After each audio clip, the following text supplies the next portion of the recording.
Gandeng tim ahli, kasih penyidikan Kejatim Maluku, turun langsung ke Pulau Wokam. Tim penyidik Kejaksaan Tinggi Maluku bersama tim ahli dari Politeknik Negeri Manado melakukan peninjauan langsung terhadap proyek Jalan Lingkar Wokam di Kabupaten Kepulauan Aro, Rabu 20 Mei 2026.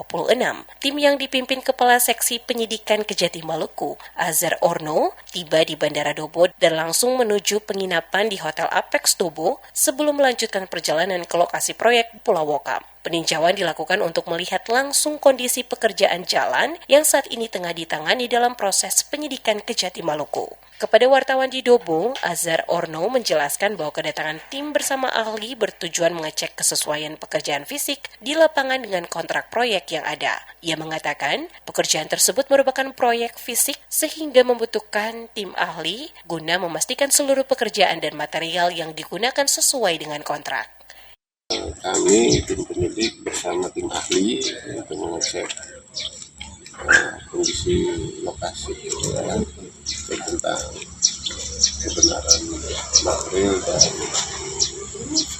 kebenaran pekerjaan sementara fisik.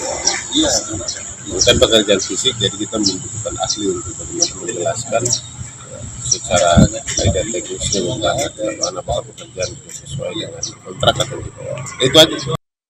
Tim yang turun terdiri dari 5 orang, yakni ketua tim ahli bersama 2 asisten dari Politeknik Manado, serta kasih penyidik dan kasih ops Kejatim Maluku.